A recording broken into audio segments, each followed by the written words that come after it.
Welcome back. So today we're going to start chapter 5, which is all about integrals. And the first section, I think it's titled a little bit different in the book, but the important thing is about area, so I'm going to call it the problem of area. And the key idea is, how do we define area? So that's, kind of a rhetorical question there. But what we know from like high school geometry, so from geometry,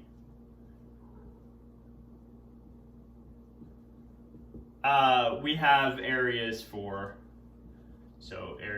basic shapes, like rectangles, triangles. We also have areas for things like circles, you believe those, and etc. Basic shapes. So again, if you have a rectangle, you have, the length, the width, so the area is going to be length times width. We believe that. If you have a triangle, which has height and base, we again believe that the area should be 1/2 base times height. There's pretty compelling reasons, just based on simple counting methods and things like that these things should be believable. And then you have your circle, which is maybe a little stranger. This area is going to be pi r squared, where really you just have this one dimension r. But one thing we can do is we can kind of glue these things together, and we could take like a triangle and a rectangle, and we could call the triangle, area 1, the rectangle area 2, and then the area of the total is just going to be area 1 plus area 2. So that makes sense. You can add areas together. But now, with the exception of the circle, notice that these things are really kind of rigid. They don't have a lot of curvature to them. So what do we do in a situation like this? Suppose we have a function f over some interval a to b. Assume f is continuous, so this is going to be a continuous function. And here's just kind of the general picture that we're going to be working with. Something that looks like this. This is over the interval a to b. And if we look at what's called the region under the curve, and what that means is it's the region between the graph of the curve. So we're actually assuming that our graph is always above the x-axis, so it's always positive. So what we want is, we're looking at the region that's between the x-axis and the graph of our curve. So this is y equals f of x over the interval a to b. That's what we want. And sometimes we shorten that by saying the area under the curve, or the region under the curve. So if we have this region, S, so what is the area of S?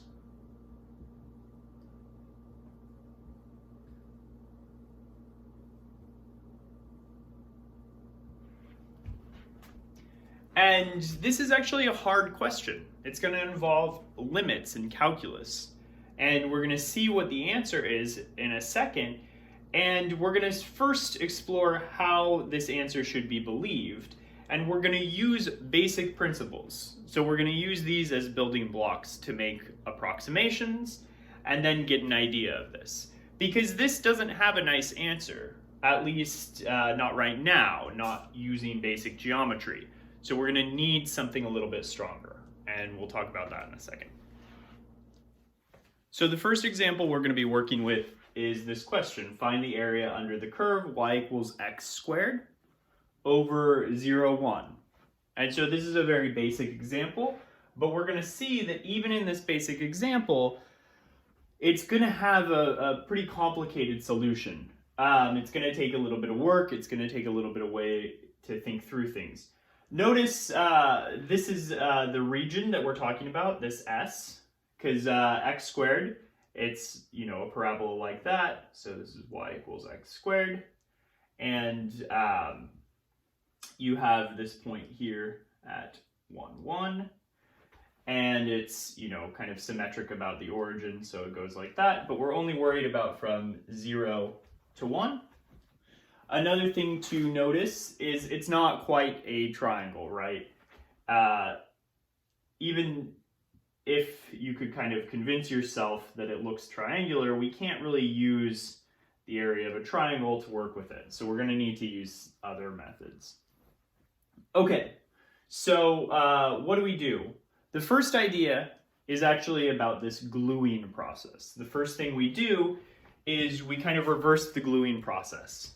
What we're going to do is we're going to split this line segment up into equal sub-intervals.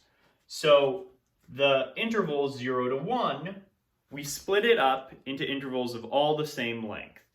And this is sometimes called a subdivision of this interval.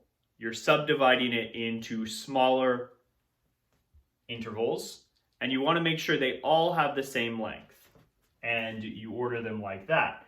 So, for example, I'm going to call this point 0, x0, this is x1, this is x2, this is x3, and then this will be x4. So what I've done is I've essentially split this up, this interval 0 to 1, into 4 pieces of the same size. And then what I'm going to do is I'm actually going to look at this area as 4 separate regions added together. So what I can say is S, the area of the total region, it's just going to be S1 plus S2 plus S3 plus S4. That's the first observation. That's the first kind of piece of the solution. But you run into the same problem. These aren't basic shapes. These have kind of curvature at the top. They're not, they're not things that you can think of as triangles and rectangles and circles and things like that. But what you can do is, well, instead of solving for this directly, let's make an approximation. So this is kind of a key idea in calculus, especially integral calculus, which is kind of where it's going from here on out. We're going to make an approximation, and we're just going to cap these off as rectangles, right? And so if I split 0 to 1 up into an interval of equal length, into 4 intervals of equal length, and this is 0 and this is 1, well, this has to be a quarter, and this one has to be 2 quarters, so that's 1/2, and this one has to be 3 quarters, and then this is 1. They each bump up a quarter each time. Okay, and then if I'm looking at these rectangles here, I can figure out the area of each rectangle, right? Well, it's just going to be base times height. So if I wanted to approximate S1, this is approximately 1/4 times, well, what's the height of this interval? It's going to be at x equals a quarter and y equals x squared. So remember, notice this is the height. This is 1/4 squared. So this is going to be approximately 1/4 squared. And then the next one, S2, it's going to be approximately base times height. And the height is, again, just going to be 1/2 squared. It's the y value on this curve. 1/2 squared. S3, same base, 3/4 squared. And S4, 1/4 times, well, what's the height of this thing here? It's 1 squared. Okay? And so what I can do is, these are approximations. They're not great approximations. You can see that they're all over approximating the area. But we're going to take care of that in a second. But if I all add them up, I can say that S is going to be approximately the addition of all of these. So I have 1/4 times 1/4 squared plus 1/4 times 1/2 squared plus 1/4 times 3/4 squared plus 1/4 times 1 squared. And it gets a little long. But if I add all of that up, you can actually believe me. This is going to be 15/32. So this is an approximation for the area. Okay. We've done that, and notice that what we did was we split it up into 4 regions, and we got a rectangle for each region. Now, what we've done here is, this is going to be called the right endpoint approximation.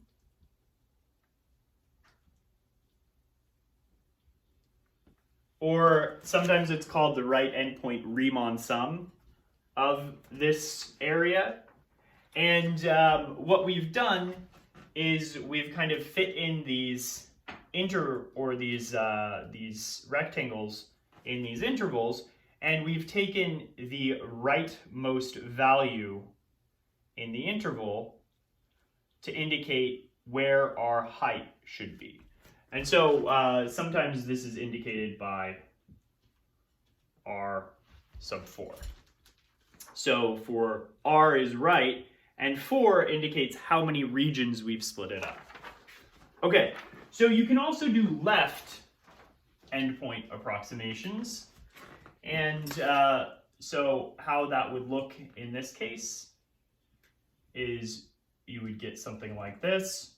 We would split it up into 4 regions, and you would take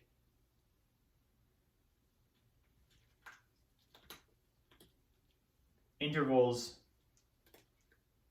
or rectangles based on the left endpoints of these intervals. So here you would have x0, x1, x2, x3, and again x4, but what we're going to be doing is our left endpoint for 4, which is another approximation of the area, would just be equal to 1/4 times x0 squared plus 1/4 times x1 squared plus 1/4 x2 squared plus 1/4 times x3 squared.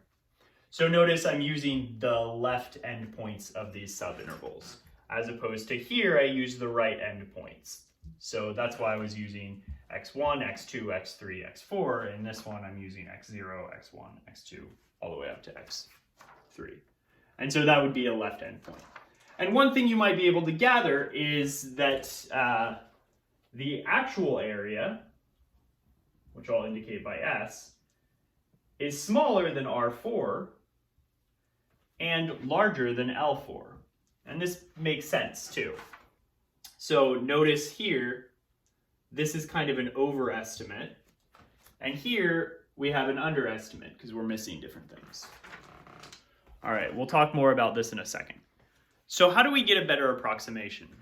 So that's the goal, is we want to get a better approximation for our area. Because sure, it's okay to say that the area is approximately this, but maybe when you're building something, you want exact values for your areas. That would be good. So how do we get a better approximation? Well, you might think,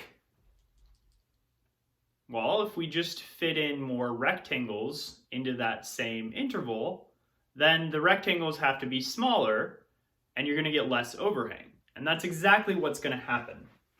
So notice that if, again, I draw my curve, y equals x squared over the interval 0 to 1, well, this interval is going to stay the same.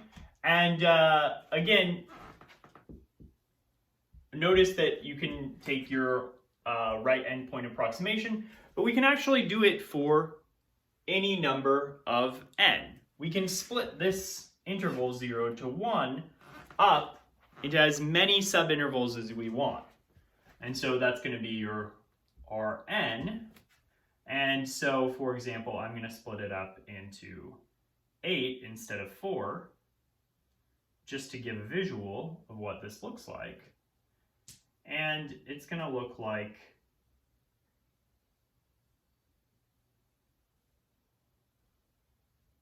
this. So it's not perfect, but you kind of get the idea. And yeah, you might argue that that there's more of these overhangs, but they're actually going to be smaller in total.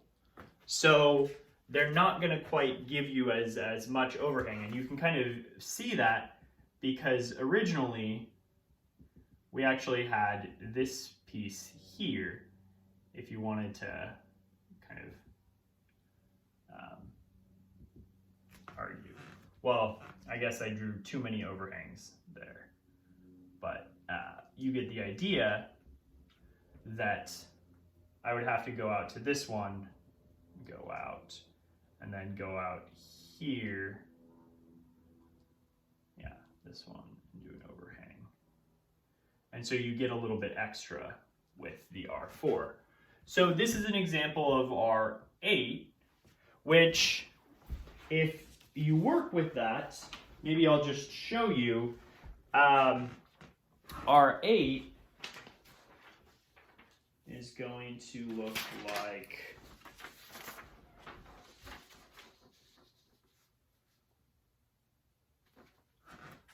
this. Well, you're going to start with an interval of width 1 over 8, because again, I'm splitting up an interval of length 1 into 8 pieces, so they're all going to have width 1 over 8. And then the first one, x1, is going to be 1 over 8, and you're going to square that for the height. And then 1 over 8 times 2/8 squared. And this is going to keep going until you get to 1 over 8, 8 over 8 squared. So remember, you should have 8 of them. So I'm counting 1, 2, next one's going to be 3, all the way up to 8. That represents your 8 rectangles. And if you compute that, I had it somewhere. Oh, there it is. You're going to get 51 over 128. And one thing you might notice is, yeah, this is actually going to be smaller than 15 over 32, which was your R4. So you actually did get a little bit smaller, and you can visualize from the picture, this is still going to be an overestimate here. But what we've done is we've gotten a better approximation by adding more rectangles. And so how does this work? How does this work in general? Well,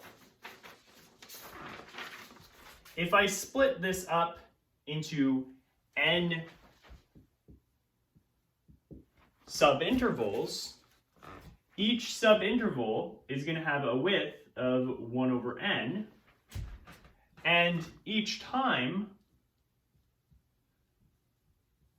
it's going to be that right endpoint, x sub 1, or x sub I raised to the power of 2. And so the next rectangle is going to be 1 over n times 2 over n raised to the 2. And this is going to keep going. And we use, an ellipsis here to indicate that this sum kind of continues on in this fashion until you get to n over n squared. Now, what I'm going to do here is r sub n.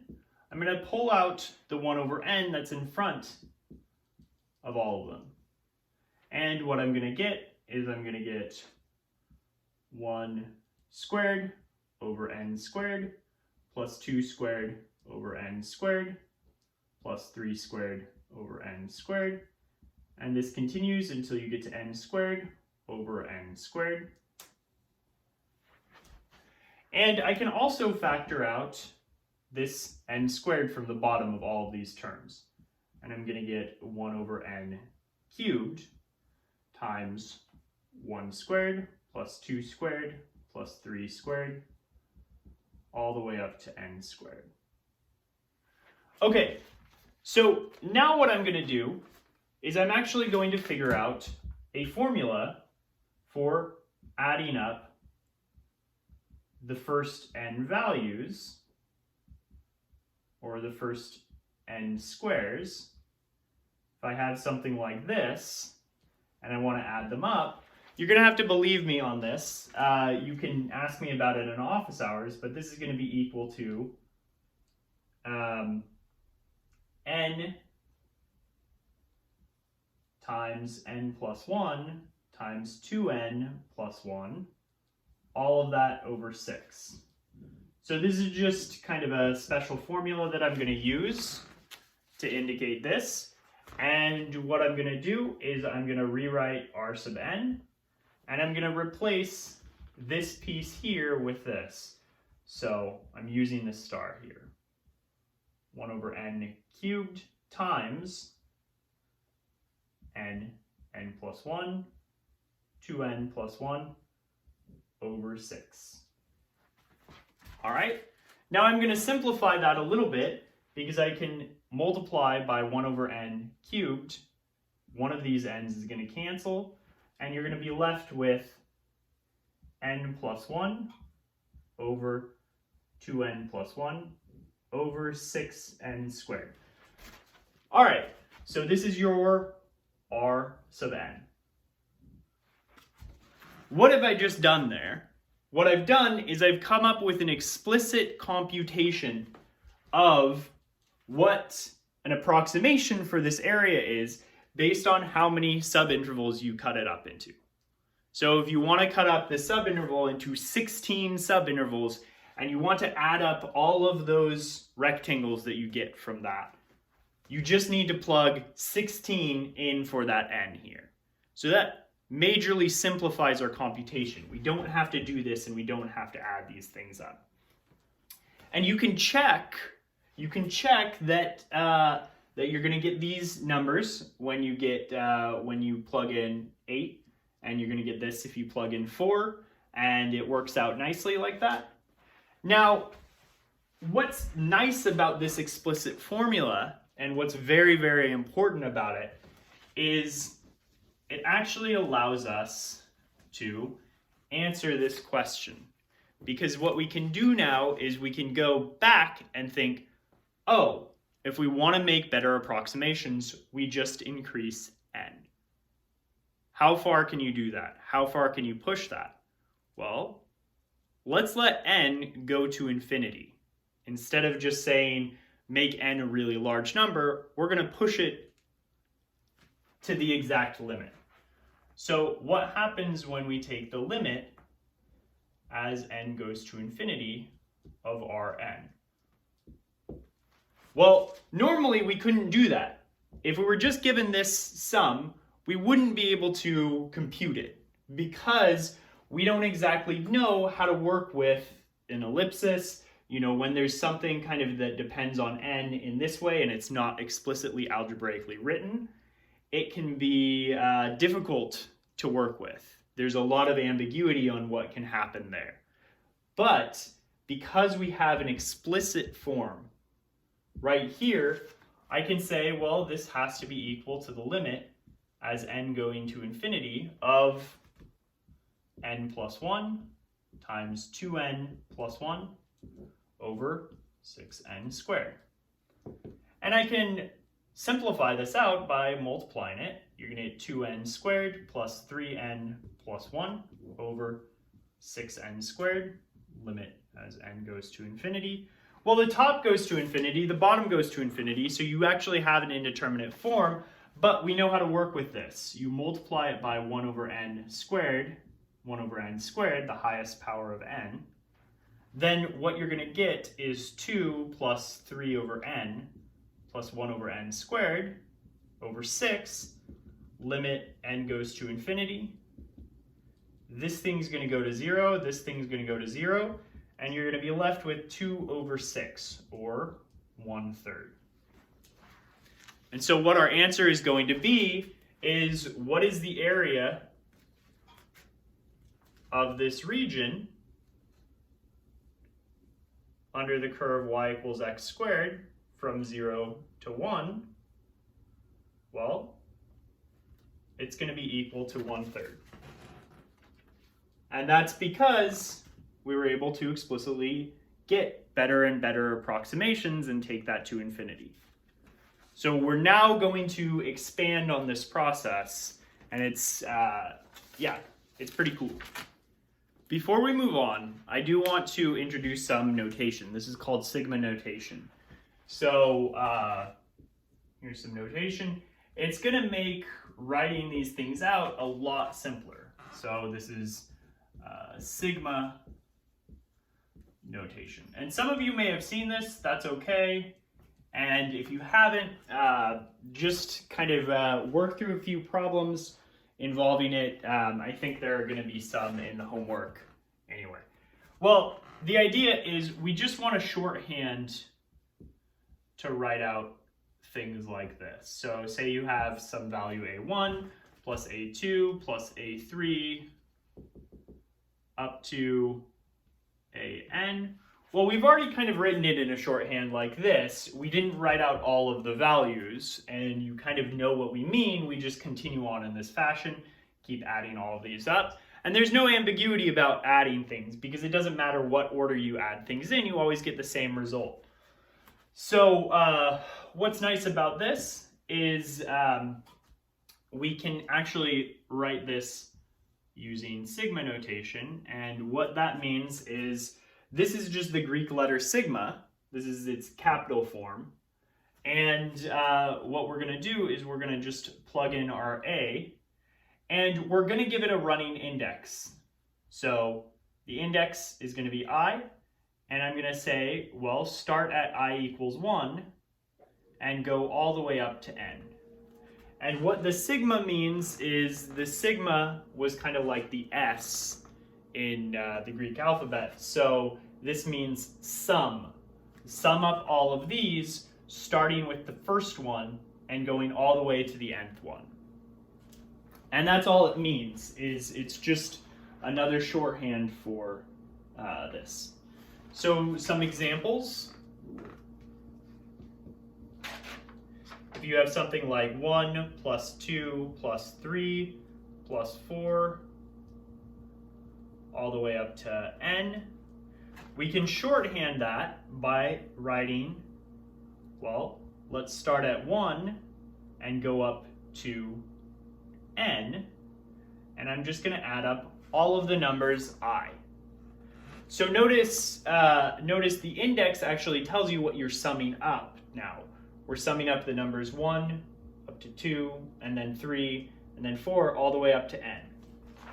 Another one will be, and what I'll do here is I'll write it sigma notation first, 1 to n, I squared. And then what does this mean? What does this mean? Well, it means you're going to start with 1, square it, and then you're going to add 2, square it, you're going to add 3, square it, and so on until you get all the way up to n, square it. And that's where it terminates, because that's where it stops.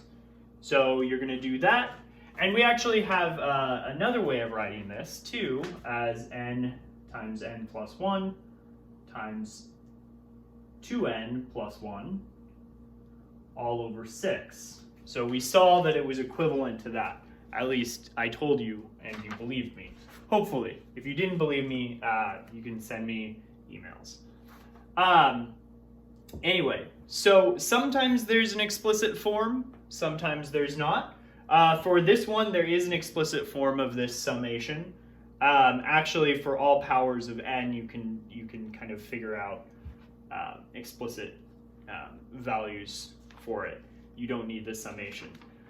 But you might have something like this. Here's another example. Let's say you have 1 plus e to the negative 1 plus square root 1 plus e to the 0 plus the square root 1 plus e to the 1. And you keep going like this until you get to the square root of 1 plus e to the 100. Well, how do we write that in something simpler? Well, we can use sigma notation. And what I'm going to do is I'm going to write square root 1 plus, and I'm going to have e raised to some index. Now, it's common to use I, but it's also common to use something like j. So maybe I'm going to write it like that. E raised to the j. Now, where do I want the j to start? I want it to start at -1. So I'm going to say j starts at -1. And where do I want it to go to? Well, here I don't have an abstract arbitrary endpoint. What I do is I have an actual endpoint, 100. So I'm going to write it like that. So that's another way you can use sigma notation, and that's all it means. And I don't know of any nice formula that you can write this in. So a lot of times that happens. Okay, so we're gonna use sigma notation in the next thing. So now we're back to the general situation. What we have is we have this curve, y equals f of x, and it's over some interval a to b, and we're also going to assume that f of x is always greater than or equal to 0. So it's above the x-axis.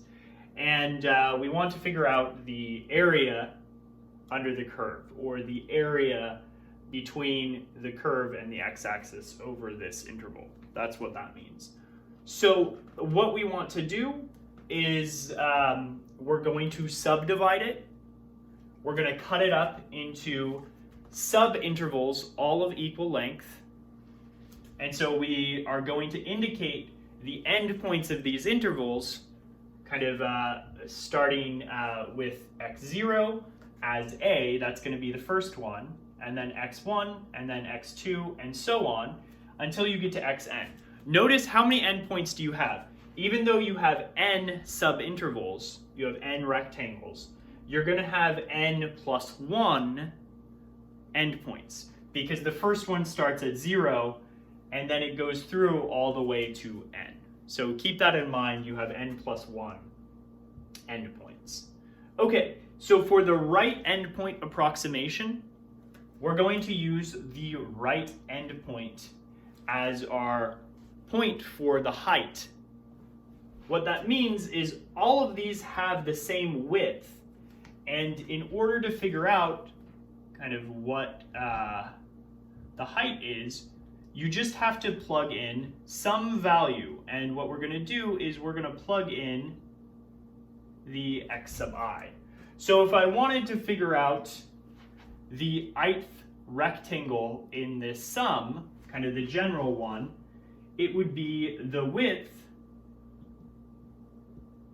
of the rectangle times the height. And the height is just going to be f of x sub I. So you're just going to plug in that, and you're going to get that height there. How do we figure out the width? So they're all going to have the same width. And what we do is we say, well, what's the length of the entire interval? It's going to be b minus a. So you just take this length here and you subtract a. And how many subintervals do we have? We have n. So they're all going to have this length here, or this width. And we're going to indicate this by delta x. Remember, delta x means the change in x. So if you think about it as our x is changing that much each time. So what we have is we have that for the ith rectangle, this is going to equal width times f of x sub I, and this is just going to be delta x times f of x sub I. And so, so if I wanted the right endpoint approximation, what I'm going to do is it's going to be height times width of the first one, f of x sub 1 times width delta x, plus second rectangle, all the way up to somewhere in the middle. You're going to have the ith one, and it's going to keep going until you get up to x sub n, delta x. And so notice, how many do I have? 1, 2, next one's 3, all the way up to n. You have n rectangles, they're all accounted for. Now there's a simpler way to write this using sigma notation. It's just going to be f of x sub I delta x. And then notice the index is just going to start at 1 and go up to n. Now, how do we find what these x sub I values are? That's another thing. Well, we notice that x sub 0 is just going to be a. What's x sub 1? Well, it's just going to be this a value plus the change in x, delta x. And then what about x sub 2? That's going to be a plus 2 changes in x. You move it 2 delta x's. And this keeps going until you get to x sub n. And that's just going to be a plus n times delta x. But if you use this formula, and if you use the picture, you know that x sub n is also just going to be equal to b. And I think I have that written down there. You can kind of reason it just by visualizing it, but it's also going to work out that way. So that's a way you can explicitly find what these x values are. All right, so what about the left endpoint approximation? Well, how is that going to look? You just use the left endpoints. So notice I have overhang with this approximation. So if I use the left endpoint, I'm going to have underhang there. And you can see when it starts kind of decreasing, I'm actually going to have some overhang like that for the left endpoint approximation.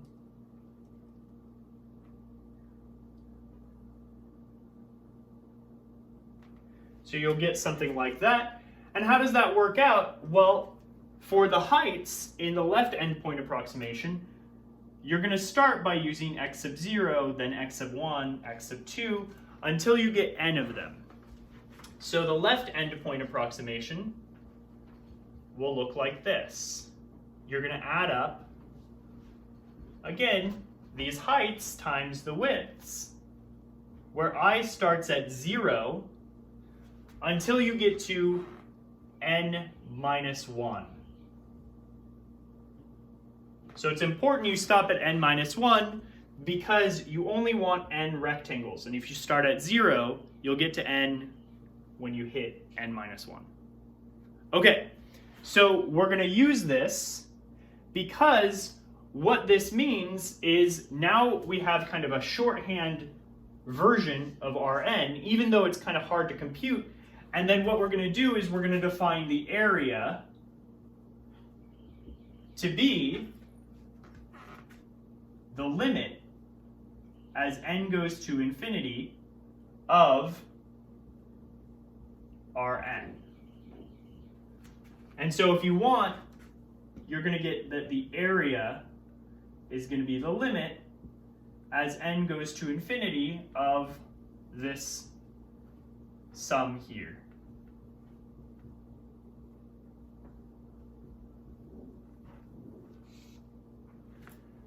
And so similarly to the example we worked out, that's going to be our definition of area.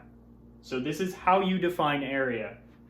Now you might be thinking, okay, well, if we're only using the right endpoint approximation, why did I bring up the left endpoint approximation?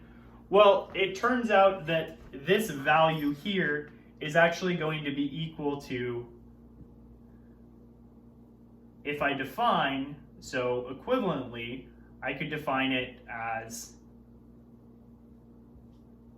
the limit as the left endpoint approximations as n gets larger too. And so this area also makes sense. And not only does it make sense, it gives you the same value as the other one.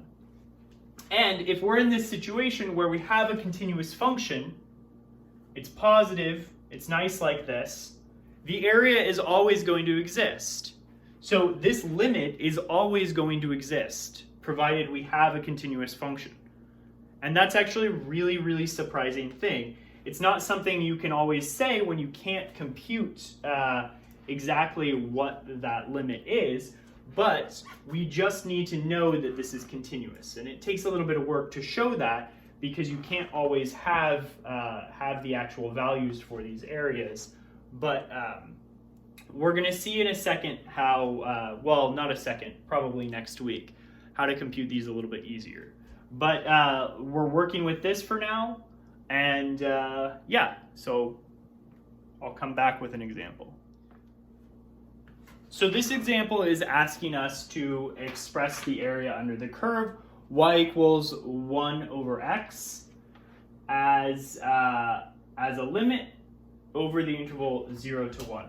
So let's kind of visualize what's happening. We have our a is 1, our b is 2, and our curve kind of looks like this. So this isn't an exact drawing, but this kind of works for our purposes. And what we want is we want this area. So we want this area. Okay, so what we're going to do is we're going to remember that the area is going to be the limit as n goes to infinity of these right endpoint approximations. So it's going to be the area as n goes to infinity of this sum. You have I starting at 1 going to n of f of x sub I times delta x. All right, so and what we've done is we're going to split this up into, you know, a bunch of equal sized pieces. This is going to be x0, this is x1, x2, and so on. And then this will be xn up to there. All right, so what we want to do is we want to compute this Rn. It's this ugly looking thing here. And we want to see if we can simplify it at all. Well, one thing we can do is we can say, well, what are my delta x's? Well, delta x is just going to be b minus a over n, and actually let me write that out. So it's going to be b minus a over n. Our b is 2, our a is 1, and so we get 2 over 1, or 2 minus 1 over n, which is just 1 over n. That's perfectly fine. And then how do we figure out what these x sub I values are? Well, x sub 1 is again just going to be 1. Sorry, x sub 0 is 1.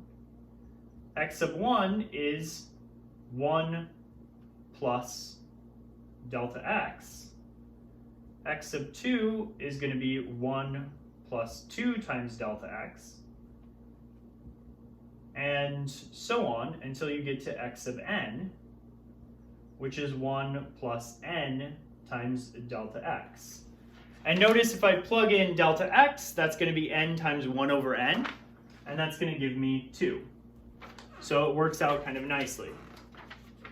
So if I want to compute Rn, well, it's just going to be all of these rectangles. So what I'm going to have is I'm going to have the width times the height, which the height of the first one is just going to be this plugged into my function. So I'm going to get 1 over 1 plus delta x plus the next rectangle, which is going to be width times height, 1 over 1 plus 2 delta x, and so on until you get to 1 over 1 plus n delta x. All right. Now I'm going to actually simplify this a little bit more, because what I can do is I can replace this delta x with 1 over n. And so I'm going to have 1 over n times 1 over 1 plus 1 over n plus 1 over n times 1 over 1 plus 2 over n plus all the way up to 1 over n times 1 plus n over n. And if I multiply through this fraction, I'm just going to get 1 over n plus 1 plus 1 over n plus 2 plus all the way up to 1 over 1 plus n. And so I can actually simplify this into a summation of n, or 1 over n plus I, where I starts at 1 and goes to n. So this is a little bit different than writing it like this. Now, what I want to point out is I expanded all of this. I worked everything out explicitly for each term, and then I kind of rewrote it in this notation. Well, one thing you could have done is you could have just said, oh, if I have something like this,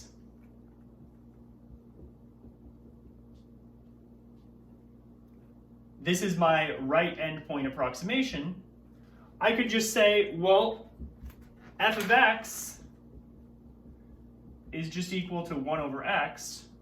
So this thing is just going to be 1 over x sub I. X sub I is just 1 plus I times delta x. So this is going to be 1 plus I times delta x times delta x. You have the summation, and this is just going to be 1 over 1 plus I times, or over n, times 1 over n. And if I multiply this through, I get 1 over 1 plus I. And again, the summation stays the same as I starts at 1 to n, Rn. And you get the same thing. So again, I'm kind of making a case for why this summation notation is nice, because sometimes you can work out what just kind of the general term is, and you get a simplified value. Now, here's the problem is, okay, this is great, so I know that the area is going to be equal to the limit as n goes to infinity of this thing here. Well, how do I take the limit of that? I don't know. The question just asked you to express this as a limit. Well, I actually do know, but that's getting a little bit ahead of ourselves. Now, what this limit is actually going to equal, and I'll give you a heads up, is it's going to equal natural log of 2. And that's maybe a little bit surprising because it's not really showing up anywhere. Natural log doesn't really show up anywhere in that. So why should we believe that it's natural log of 2? Well, we'll be able to compute this explicitly in a future section. But one thing you could do is you could compute r sub 4, or r sub 5, or r sub 6. And you're just going to have, these sums. R sub 4 is just going to be 1 over 5 plus 1 over 6 plus 1 over 7 plus 1 over 8. And you could see if that gives you an approximation for natural log of 2. And similarly, you could get better approximations by having larger and larger n values there. And you could see, does it get closer and closer to natural log of 2? And you're going to see that it does, which is fascinating. So you can at least get this approximately to that, but finding the value of that limit is a little bit difficult.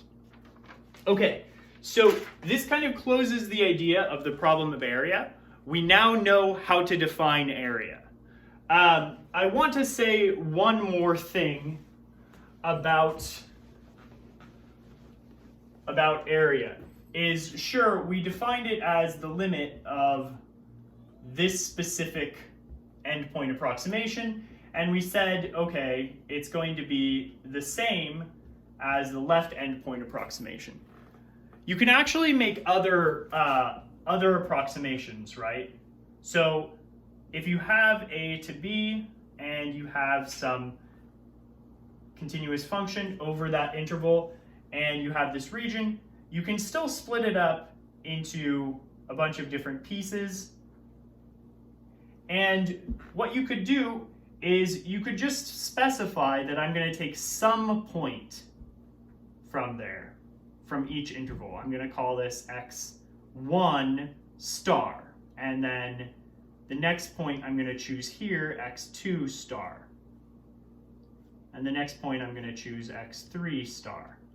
And the idea is you just choose one point per each interval, and you make your rectangles that tall for all of those sub-intervals. So it's kind of messy, but that's the idea. And if you add up that, you're going to get an approximation. It's going to be different than the right endpoint approximation. It's going to be different than the left endpoint approximation. But as long as you're making sure to choose those x stars somewhere in your subintervals, it actually doesn't matter, because as you increase your n, those subintervals are getting smaller and smaller and smaller. And so they're kind of constricting it. So this is actually going to be equal to the limit as n goes to infinity of, if you take the summation, start it at 1 and go to n, of f of x sub I star delta x. And so this kind of gets rid of any ambiguity. Any possible approximation you could make in this way is actually going to be the same when you take the limit. And that's just a little bit extra about the theory behind it all, is it's still going to work out no matter if you, if you take left endpoint approximations, right endpoint approximations, or maybe you take midpoint approximations, which is saying, okay, I'm going to take the middle point of each of these sub-intervals. And that kind of closes up the problem of area. We've solved it. It's messy. It's not nice, but we've solved it. Now we're going to work on tidying it up.